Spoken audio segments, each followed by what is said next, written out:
ये कहानी है नीलिमा की, एक अकेली लड़की जो सपने लेकर शहर से दूर एक पहाड़ी गांव में नौकरी करने पहुंची थी। पर उसने ये कभी नहीं सोचा था कि उसका सबसे बड़ा सपना उसका सबसे भयानक डर बन जाएगा। उस गांव का नाम था घनघोर पाटी। नाम जितना अजीब, गांव उतना ही वीरान। पेड़ इतने घने थे कि एक दिन भी अंधेरा लगता था। हर मोड़ पर जैसे कोई छिपा हो, और हवाएं ऐसी कि सीटी नहीं सिसकियों जैसी आवाजें करती थी। नीलिमा को वहाँ स्कूल में टीचर की नौकरी मिली थी। रहने के लिए उसे एक पुराना सरकारी क्वार्टर दिया गया, जो गांव से थोड़ी दूर पहाड़ी की ढलान पर खड़ा था।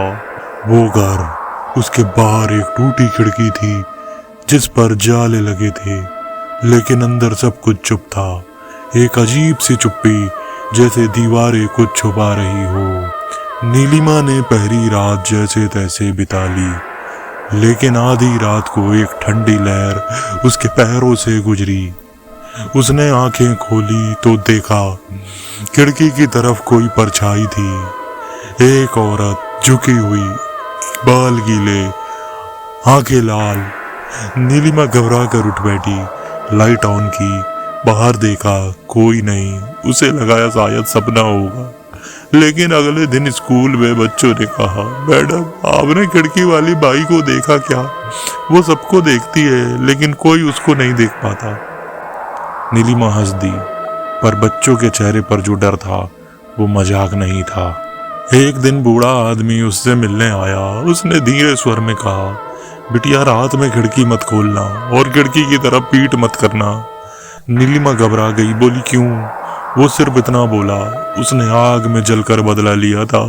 अब वो खिड़की से सबको ढूंढती है, जो डर के मारे उसका नाम भी नहीं लेते। उसका नाम गांव वाले उसे कहते थे छाया बाई।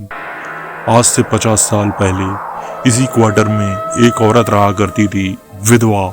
नाम था छाया। गांव के लोगों ने उस पर डायन होने का इल्जाम लगाया।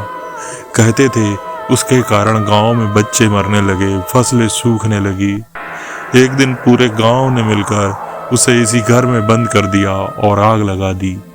लेकिन मरते वक्त छाया चिल्लाई थी, मैं लौट कर आऊंगी और हर उस लड़की को ले जाऊंगी जो इस घर में रहेगी। तब से ना कोई लड़की उस घर में रही, ना कोई जिंदा बची।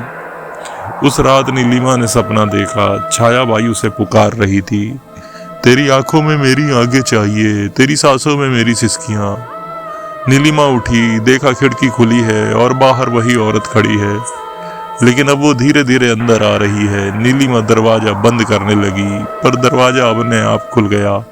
अब आवाजें आने लगी, तेरी जगह मेरी है, मेरा चेहरा मेरा है, तू मैं है, मैं तू हूँ। नीलिमा बेहोश हो गई। सुबह उसकी आंख खुली तो बिस्तर पर थी, लेकिन हाथों में जलने के निशान थे। नीलिमा ने तय किया, अब और नहीं, वो गांव छोड़ देगी। वो जैसे ही गांव के बाहर की सड़क पर पहुंची, उसकी गाड़ी बंद हो गई। वो नीचे उतरी और देखा, पीछे वही औरत खड़ी है, मुस्कुरा रही है। तू कहीं नहीं जा सकती, अब ये तेरा घर है और तू मेरी अगली परछाई। आज भी जब कोई लड़की उस घर में जाती है, वो खिड़की फिर से खुलती है और छाया बाई एक नई आत्मा के लिए तैयार होती है, क्योंकि वो अब अकेली नहीं, उसके साथ है नीलिमा, और दोनों खिड़की के पार से तुम्हें देख रही हैं।